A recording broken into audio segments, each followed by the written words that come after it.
Thank you for joining us on the Latter-Gay Stories podcast. I'm your host, Kyle Ashworth. Grateful to have you around for another episode. The Latter-Gay Stories podcast is your opportunity to better understand the intersection of sexuality and reality where it meets at LGBT Street and LDS Avenue.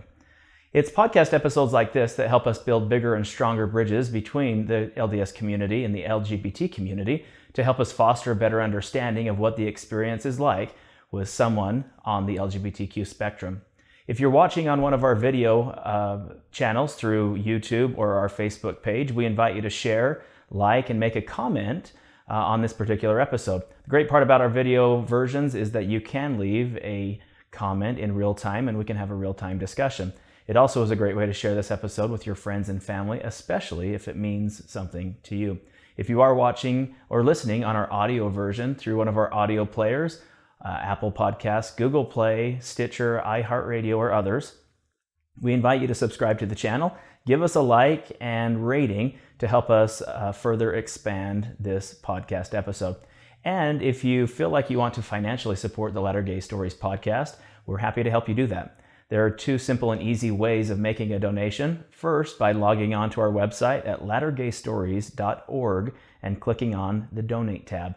Or if you're Venmo friendly, we are too. You're welcome to send us a donation in on Venmo. We're at Latter-Gay Stories. Again, the Latter-Gay Stories podcast, your opportunity to listen to and better understand the experience of the LGBT people.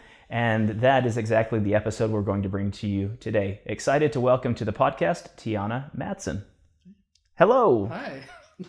I'm really excited for this episode. Off camera, we talked a little bit about sharing the stories of women in the whole Latter-Gay story theme. Mm-hmm. And there are not a lot of those stories, not by choice. I'll take everyone that I can get. Right. And so thank you for giving a few minutes of your time and for sharing your story, because it's important to the other women out there who listen to the podcast. Just as you and I have talked about even before recording, how important it is to hear those stories and those messages. So thanks again for sitting down for a few minutes, and I'm excited to better understand your experience. Yeah, I'm excited to share it. Ready for this? Let's start with, and I normally start podcast episodes with at what point did you realize you were different, that you were unlike all of your friends, or recognize that there was something going on within yourself? Mm-hmm.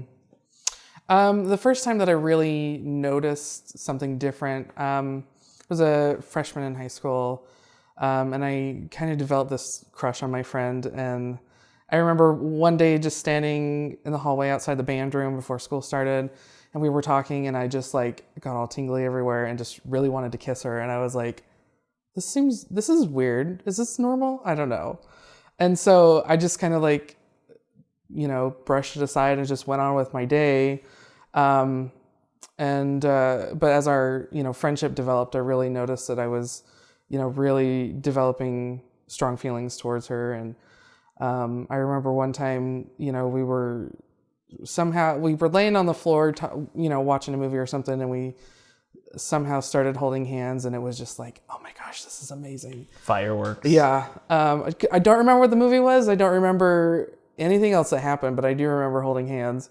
And like that, I remember thinking about it the whole rest of the week and everything. But so that was kind of the first time that I really noticed that there was something different. It never crossed my mind that I was gay or that I was, any part of the LGBT community at all. But that was the first time I noticed. So what happened in high school? Mm-hmm. Tell us a little bit about yourself. What do you do for a living? Who and what makes up Tiana? So right now I'm working as a freelance videographer. I do a lot of photography and videography for businesses and clients for social media.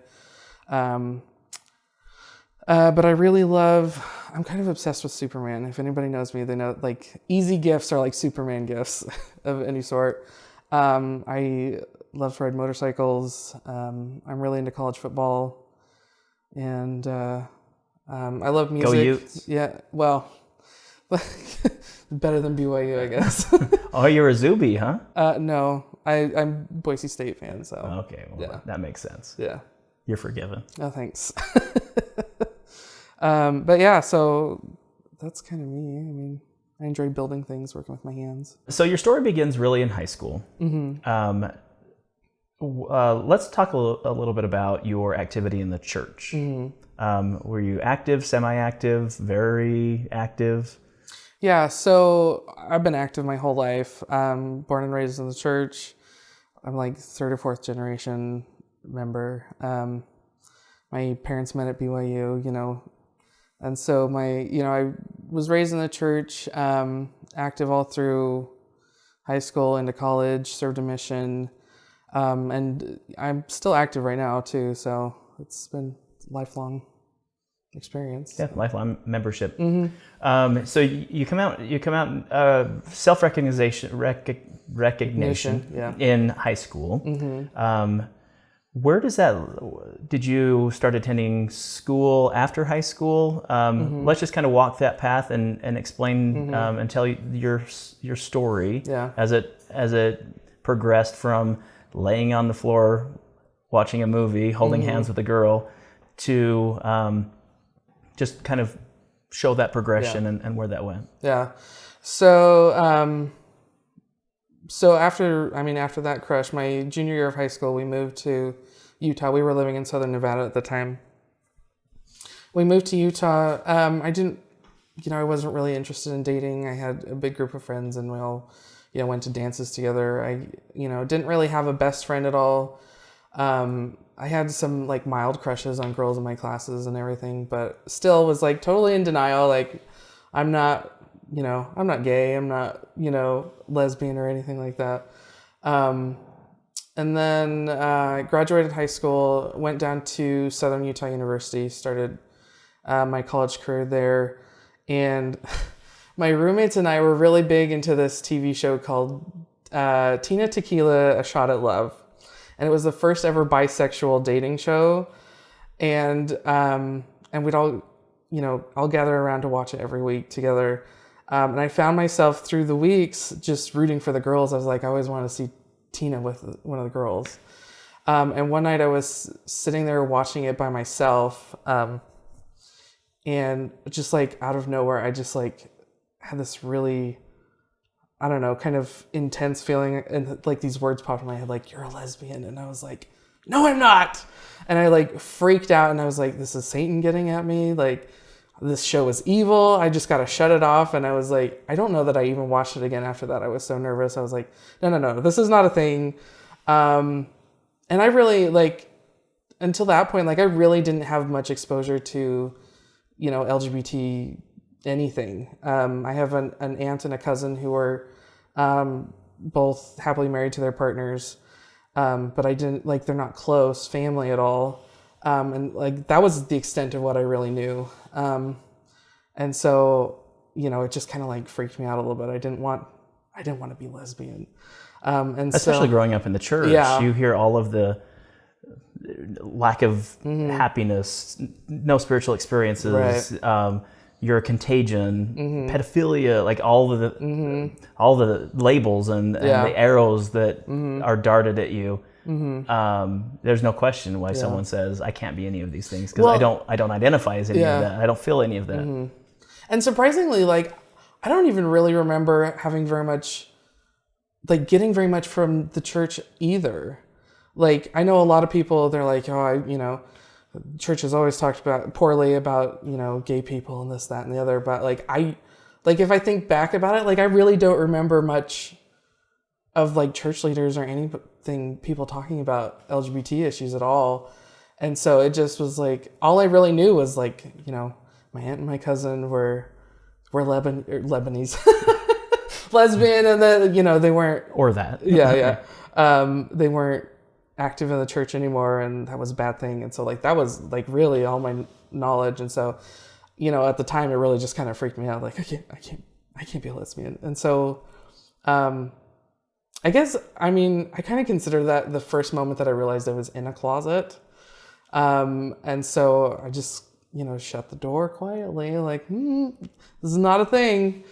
And so I just kind of like went on with my life, but I definitely had some major crushes on friends my first few years of college. I remember, 2 or 3 classmates specifically, because I studied music ed when I first started college, and so we were in a lot of classes together. We were in rehearsals together. We were doing performances together, a lot of late nights doing stuff, hanging out. And so I remember several friends that I was developing attractions to. And so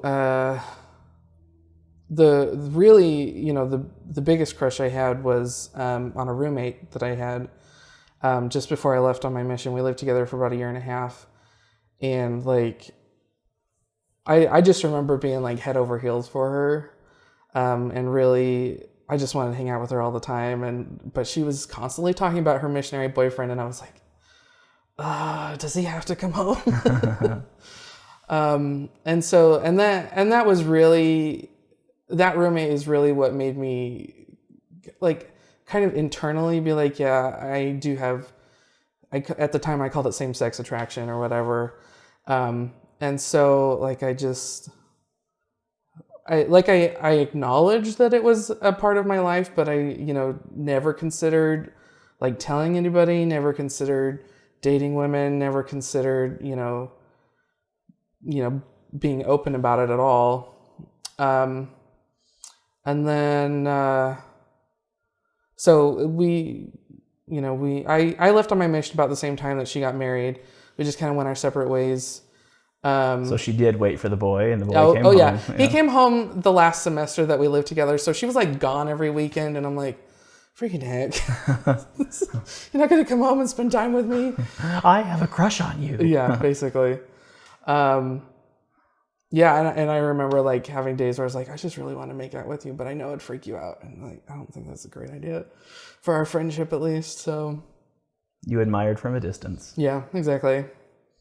So yeah, we've, parted ways. I haven't really like seen or talked to her since then, which is unfortunate because I still consider her a good friend. But yeah, I left on my mission, and I know a lot of people when they leave on their missions, they're like, this is a relief. Like I don't have to worry about, my attractions. I'm just gonna be focused on the work. You stole my question. Yeah. And so, but that, it didn't ever occur to me. Like, I'm like, cause I'm not gay. Right. And so I just left on my mission, and I was focused on the work, but I developed a major, major crush on my companion, my first companion.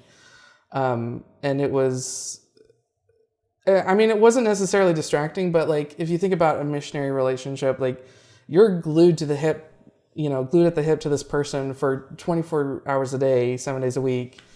And they basically teach you to treat that relationship like a marriage almost, because you're supposed to like tell each other when you're not, feeling well, or when, you're having issues and you need to communicate, and you're not supposed to talk to your family except for emails once a week.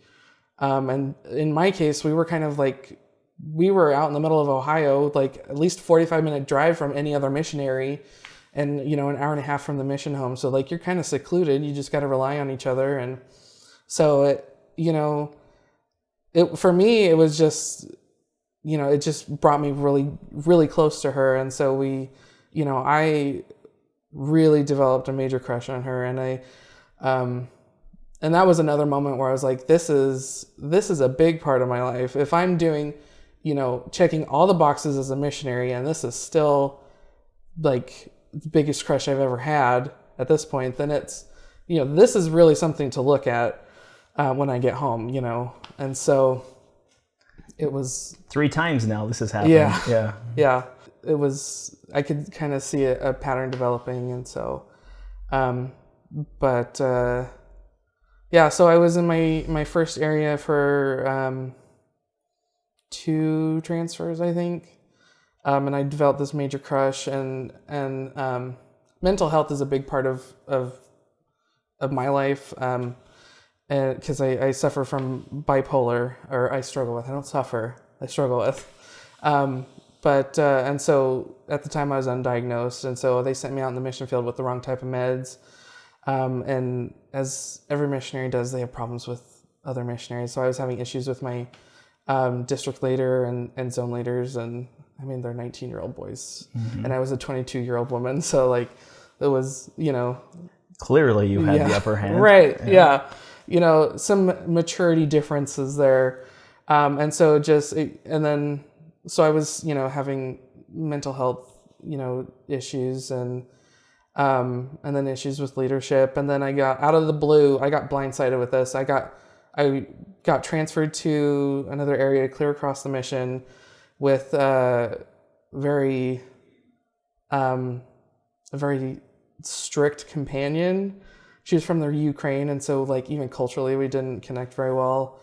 And we whitewashed an area, so it was like this huge, just emotional blow up for me. And then feeling like I'd been separated from, this person that I'd fallen in love with, essentially. It was a huge, huge mess for me. I wasn't able to get out of bed. I wasn't working. My companion was like, "What is wrong with you? Just get out of bed."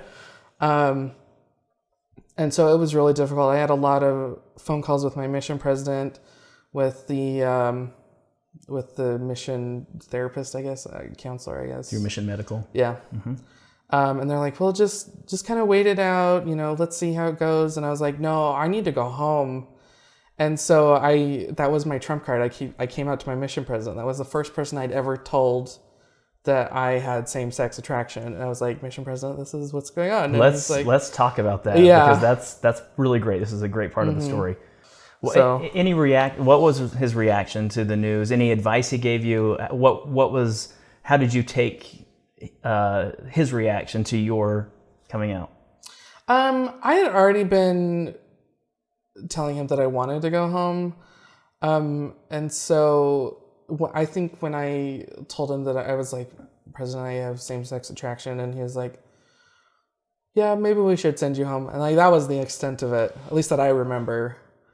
And so, there wasn't really much discussion over it. I think he just kind of took it as like, "Yeah, she's just going home. She's ready. And this is a trial that she's going to deal with, and just, send me on my way." Mm-hmm. So, and since I was kind of coming home so suddenly, like he called, headquarters and got me on a flight like the next day or two. So because I was coming home out of the blue, I then had to tell my parents. And so that was the first time I told my parents. I called them up, I was like, "Mom and Dad, I'm coming home." I told the mission president that I have same-sex attraction. They're like, "What?" So it was a lot of interesting conversations when we got home. So it was that was the first time I came out to anybody. It was the mission president and then my parents immediately after that. It was boom, boom, boom. Yeah. Really quick. Mm-hmm. You get off that airplane and make that long walk to where your family was waiting. Yep. What's going through your brain? What are those feelings and emotions? Honestly, I just felt embarrassed because I was, just coming home out of the blue. I hadn't been out for very long. Embarrassed because you were coming home, or embarrassed because you were gay? I think it was more so that I was just coming home. Like I felt relieved because I was not handling mission field well, and I needed to come home and just kind of take some time for myself. So in that sense, I was relieved. But I was really embarrassed because I was that early return missionary. I wasn't able to work through everything and stay out there, and which often in Mormonism carries a stigma. Mm-hmm. Mm-hmm. So that was, I think that was mostly just it, as far as the embarrassment goes. I still wasn't even really thinking oh, I need to address the same-sex attraction thing. I'm just gonna go home and live my life like I was before, just taking care of my mental health better. So I think that's where my mindset was at the time. So you had to have a conversation with your parents. Mm-hmm. Let's talk about that. Honestly, I don't. They were just a lot of really clunky conversations. And they were just kind of sporadic. Sometimes we'd bring it up and talk about it a little bit. And most of them were with my mom. I don't think I've had very many conversations with my dad about it at all, actually. And I do remember, like one conversation, I was like, yeah, I don't ever want to come out or like date women or anything. And I remember one conversation, my mom was like, well, I don't consider you gay because you're not like them. You're not like those people. And at the time it kind of was like, oh, that was kind of felt like a relief because I wasn't one of those people. But I started feeling, no, that is me. Like that's, these comments that you're making about, LGBT people, like that's me. Like that's who you're talking about. That's my herd. That's my community. Yeah. Yeah, so that's just been, that was when I first came home was beginning of 2012. We've been slowly having these clunky conversations every few months or so, just talking about where I am with my sexuality and how my parents feel about it and everything like that. And it's definitely, obviously it's changed drastically from 2012, but yeah, they've been very clunky as we've gone along. So let's talk about that change from 2012 to 2020. Mm-hmm. We've got an 8-year span of growth. Yeah. What's changed? What's different? Mm-hmm. What's better? Is there anything worse? Ultimately, I don't think anything is worse. I definitely think everything's better. I don't remember a lot of like little crushes or anything on friends over the years. I think part of that is because I was living at home with my parents as I finished my degree at Boise State. But I do remember I had a friend that I met through the institute here that I developed another really big crush on. And I remember I have this little journal that I wrote in, and this is, I wish I'd been keeping journal entries like this whole time, but that one specifically, I remember writing in there something like I would go all the way gay for her because I was just so infatuated. And like, that's when I realized that it was really kind of killing me that I felt a little bit trapped, or like that I was going to be damned if I ever, came out or started dating women or anything like that. And so like, I think was the first time that I really started thinking that I wanted to explore my sexuality more. And so, that crush kind of faded as we got to know each other better. I was like, no, you're a mess. But yeah. And so I have this little journal that since then, that was about 2014. Since then I've kind of like kept track of, written things about crushes and things like that. I think after that, the next biggest thing that's really, changed for me after that was in 2016. I was, I've always been big into YouTube. Like I love watching YouTube videos, vloggers and things like that. And at the time I was like really fascinated by transgender people. I was like, I don't know what that's like at all. And so I was watching a lot of people talking about their transgender experiences. And just because of the YouTube algorithm, it suggested this YouTuber, her name's Casey Butler. I don't know if you've heard of her. Yeah. So, and so I started watching her videos and I was like, this is another gay Mormon woman, like in the wild, like where did she come from? This is magical. And so like Dear Diary. Yeah. Crush number 5. Yeah, exactly. Yep. That's exactly what happened. And I was, I watched all of her content and I actually reached out to her and we kind of started a dialogue back and forth for a little bit. And I was like, it kind of inspired me. Like that's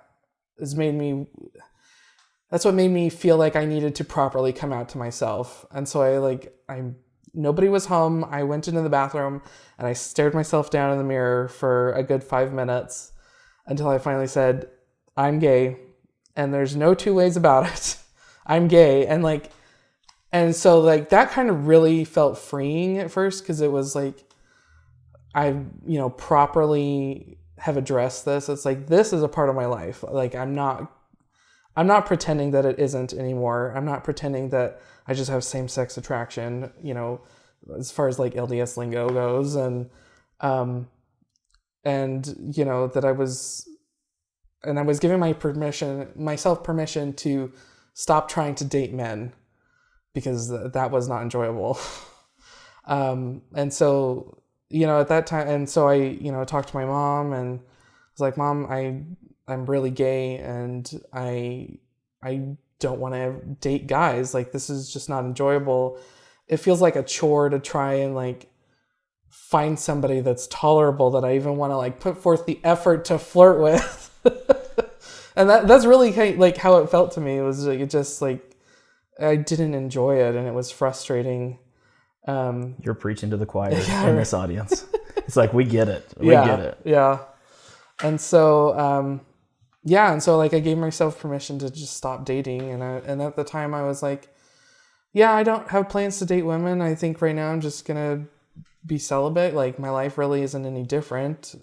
I want to ask if there was, in your mind, a transfer from being same-sex attracted to gay. Because I noticed that you used a different word. Mm-hmm. When you came out to your mission president and to your mom and dad, it was, I'm same-sex attracted. Mm-hmm. When you looked in the mirror, you said, I'm gay. Mm-hmm. Is there something significant there?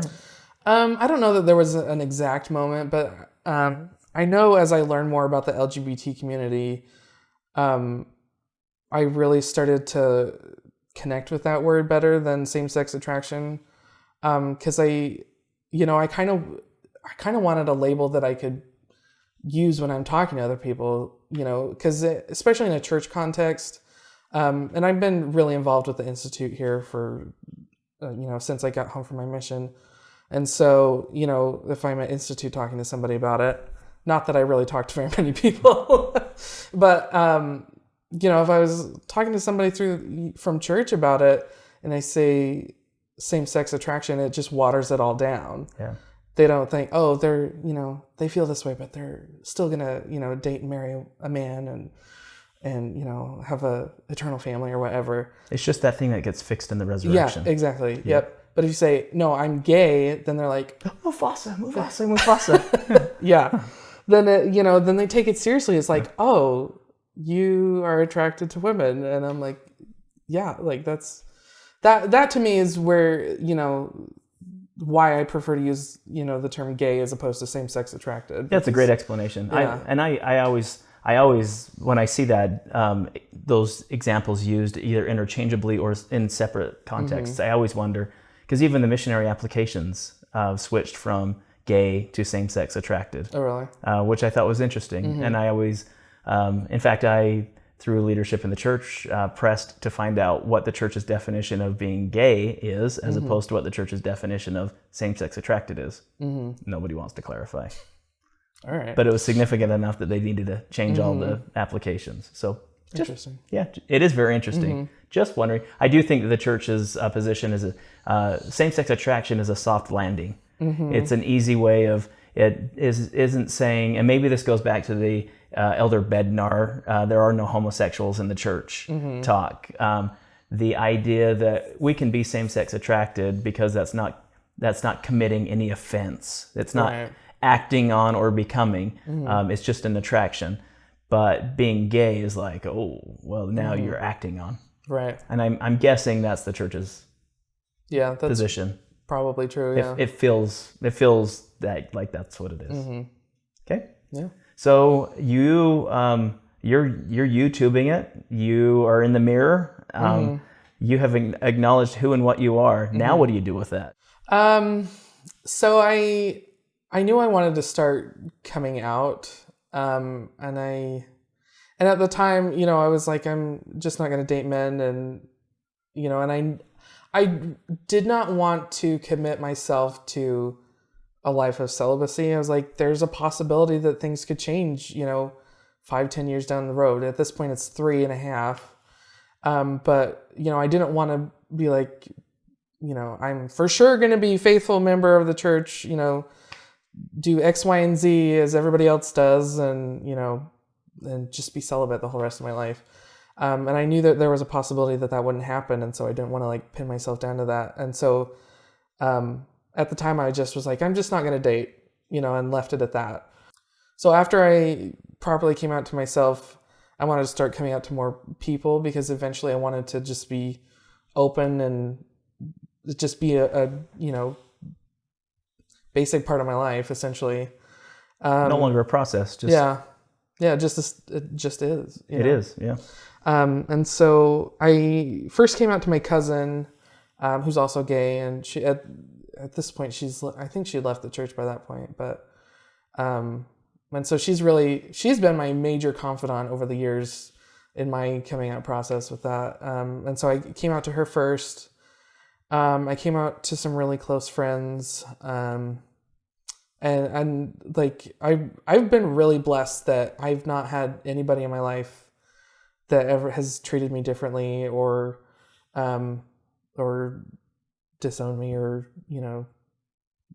I don't know, you just treated me poorly because of it. They they've been very supportive and just loving about it. And so I came out to a couple of close friends from high school here in Boise, and so I was just kind of like creeping my way out of the closet.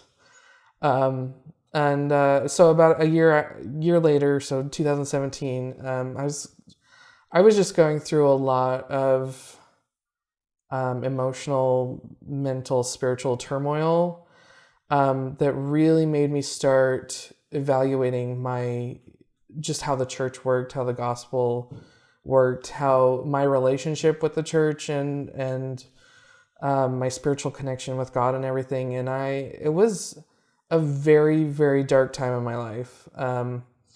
And so it kind of set me on this new path of self-discovery, where I started just analyzing the church and everything. And so, the last 2.5 years, that's been a major process, and I've had to do a lot of praying and research and everything, because I was started having this faith crisis, I suppose you could say it. It made me start thinking, well, gee, why am I not dating women? Like, that's really where my heart is. Like, maybe I need to figure out how that's going to fit into this gospel plan, essentially. And if the plan of salvation doesn't have a way for me or a spot for me, I'm going to create that place. Exactly. And it was really, really difficult, because I had a very, very spiritual experience in my youth. I was about 14. And I had this really intense prompting that the gospel is true. At least as, Joseph Smith restored it, that gospel, the basics, the essence of it is true. And it's something that I've never been able to shake. Like, deep down, even today, like, I still feel like it's true. But over these last couple years, I really started to come to the realization, like, prophets and apostles are not perfect people. And, their revelations are not necessarily perfect either. And so then it started this questioning of like, well, if what I believe was restored is true, and if I believe the prophets now are so like imperfect and what they say may not be true, like, how does that work? Like, it was this major struggle to reconcile, how much is true and how much, is accurate, and how much revelation is like really revelation, and how much of it is just how, cultural influence on a prophet, It's a complete overhaul of your faith. Oh yeah. And huge. And everything that you've learned. Yeah. And so, during that time I came out to a good friend that he hadn't said specifically that he was gay, but I was like, you're very stereotypical. And so, and he's a little bit older than I am, and he had experience in living in New York outside of the Utah, Idaho Mormon bubble. And so I came out to him, and he was, it was the first time I really felt like I had this space to breathe. Like, it was okay to be myself and talk about, walking through the store like, that girl's really cute. And he's like, yeah, you should go talk to her. Exciting. Yeah. So that was the first time that I really felt like I could explore that.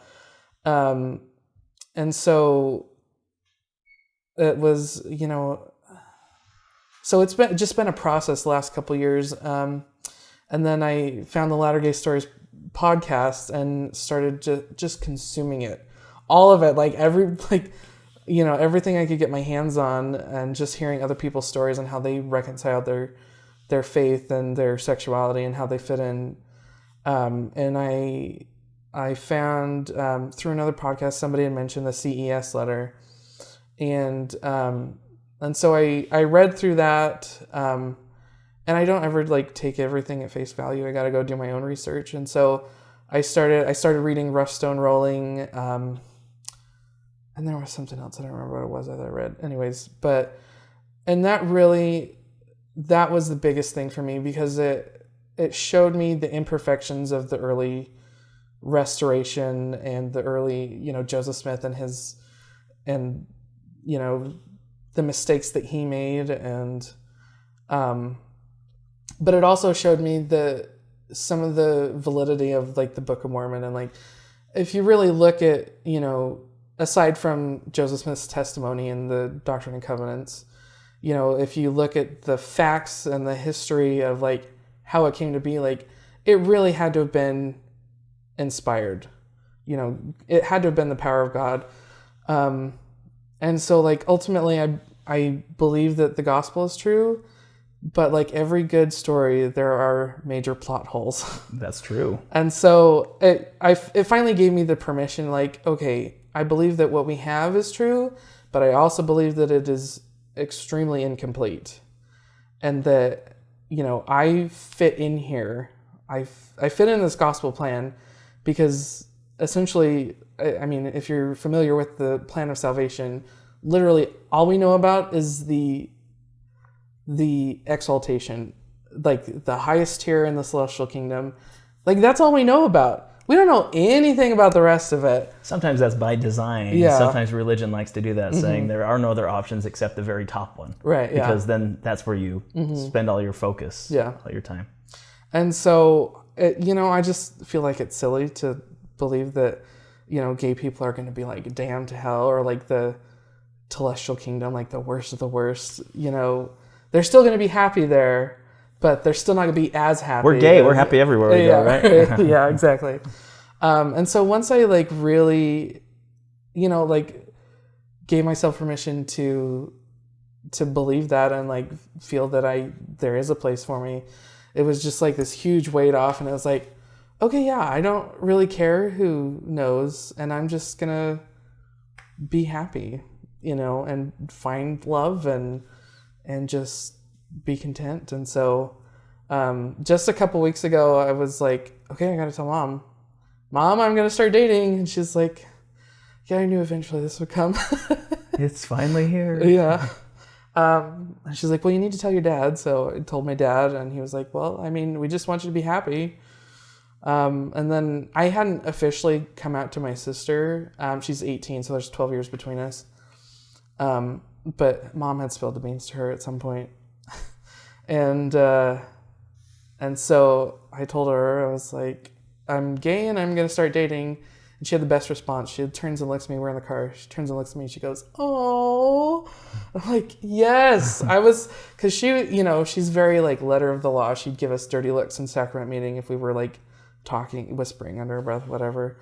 And so I was really worried about that. But she's just been, very supportive, and told my brother and sister-in-law. They've been very supportive. And next is Grandma. I got to tell Grandma. So I wonder if Grandma listens to podcasts. Yeah, right. So I want to ask you a question about your mental health after your post coming out. Mm-hmm. So yeah, these last few weeks. Yeah, it's been great the last couple of weeks, because I've been, just excited about being open. But just I mean, since I came home from my mission right after I was finally diagnosed with bipolar, and then just natural ups and downs of being, it's part of bipolar. Life, in and out of therapy, different meds and things, and so just kind of dealing with it. This year specifically has been really rough as well. We've had a lot of life changes. My parents moved. I moved in with some roommates for the first time since my mission. And so, that's been a little bit rough, but ultimately, like, the changes that have come have been really, really good for me. So I want to ask if what advice you would have for 14-year-old Tiana. Oh, good grief. Take a chill pill. I was a really stressed out child.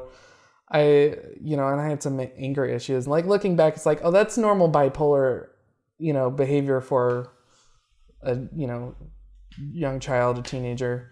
But specifically the Tiana that sat on the floor holding the hands of a friend. Mm-hmm. Just tell her that it's okay. Like, enjoy the moment. Because eventually you'll have more of them. So good advice. Yeah. Mm-hmm. What is your advice to the closeted person who's listening to this episode saying, I don't know if it's worth it to come out. Mm-hmm. I don't know that authenticity and honesty really would benefit me. Yeah. I know it's cliche, but it does get better. And I'm really fresh out, and so, but it's kind of exhilarating to just be like, just to have like all this emotional and mental weight off and just, not having to worry about it. 'Cause like, if all you do is like wander around worrying about keeping secrets, it's super stressful. Mm-hmm. So, eventually it does get better. Like, sometimes you got to take a really long time to come out of the closet. Sometimes, and that's just to yourself. Like, I wasn't even, 2014, I was 25. So that was the first time that I had come out to myself. And so, and then another 5 years before I came out to even most of my family. So it takes some time, but it's worth it. It is worth it. Mm-hmm. And I see I usually see the dramatic change that happens as people make that journey through. What is your advice to church leaders? Now, you mentioned earlier in the podcast that you had good church leaders. Like, you didn't ever feel like there was a separation between your sexuality and the gospel. Mm-hmm. What can members of the church who listen to this podcast do to better support the LGBT community? I know in my case with Leadership Roulette, I know eventually, like, my membership is going to be on the line. There's either I'm going to be treated poorly by some church leader, or there's going to be somebody on a witch hunt that's like, we got to get rid of her. Mm-hmm. But I want to stay active as much as I can be. Like, that's where I feel spiritually at home. 'Cause like I said, I do believe it's true.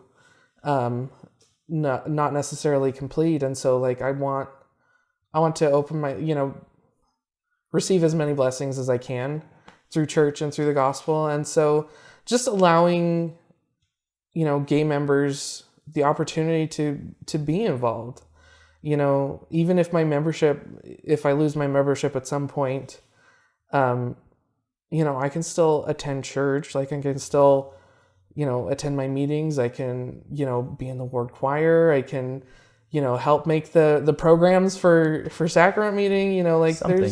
There's plenty of service opportunities in the church for people who aren't necessarily members, and so just, you got to look past, like, who their relationships are with, who they're sleeping with, essentially. So that's actually a really wonderful point that this has been brought up in multiple podcast episodes. The plea is that don't look at this topic as just sexual intimacy. Look at it as companionship and friendship. The same I mean, how often do we look at a straight relationship and say, "Whoa, I wonder what happens in their bedroom"? Exactly. Or how many times are they having? Like, we don't. Yeah. And so why is that necessary to look at a same-sex relationship and judge that relationship or the tenets or the importance of that relationship based on sexual intimacy? We don't, and it shouldn't be. Yeah. What haven't we talked about? What is there anything that you want to share that we haven't talked about in the podcast episode with any of the listeners, the different layers of listeners? I don't know. It's funny looking back because I can see patterns. Like, it's pretty obviously that I had some like homosexual tendencies when I was even like second grade, but like sometimes a kid's just completely oblivious to it. Sure. So, but yeah, like sometimes once it's like, that you're gay or queer or whatever, you look back and it's like, oh yeah, that's pretty obvious. So. My mom sent me a photo and I was in a crop top, mesh, black with shorts that were striped. Now I blame the 90s, but she sent me the picture and she's like, yep, I should have known. I didn't buy that. I mean, she probably picked it up on the blue light special at Kmart. Yeah. So I partially blame her for making me this way. That's fantastic. So maybe it is the clothes, but I thought that was clever. She just said, oh, I should have known, and then sent a copy of that picture. Because I was very gay in the picture. I get it. Sometimes we just don't see it. Good. Great podcast episode. I'm really excited that you reached out and offered to share your story because I agree with you. Those simple stories, the remarkably normal, are the ones that become most effective because they're so relatable. Yeah. And I think you have a very relatable story. Those who can listen to this podcast episode will say, that's me. It doesn't, especially with this topic, it doesn't require fanfare, glitter, frills, and rainbow flags. It's often just the very simple, this is who and what I am. And I love your mirror experience. Yeah. I love that. Because there comes a time where we all have to look in the mirror and say, I am. Yeah. And then from there, I can become. And you can move on and grow. Yeah. Thanks again. Yeah, thank you. The Latter Gay Stories podcast, your opportunity to better understand the intersection of sexuality and reality. Another episode where we've given you the opportunity to do that. If you want to help us build bigger and stronger bridges between the LDS and LGBT community, we invite you to share this podcast episode or even leave a comment below. Simply even liking this episode wherever you find this podcast through either the audio or video version will allow us to spread our reach. And by subscribing to our channel, giving us a like, sharing a comment, or giving a comment, or even sharing this podcast episode, allows us to take this into, allows us to share this podcast episode with people who might not necessarily see it on their own and searching it out. Again, the stories are special. They give us a greater and more in-depth look at the experience. I remember in November of 2017 when Elder Ballard spoke at BYU, and he said, it's important for us to listen to and understand the experiences of the LGBT community. He didn't say members of the church who aren't LGBT or on the spectrum shares those experiences for us. He specifically said we need to listen to and understand the experiences of the LGBT people. And today's podcast episode is exactly that. Again, we are thankful that you took a hard look at that intersection of LGBT Avenue and LDS Street, but most importantly, it's episodes just like this that help you to continue writing your Latter Gay story.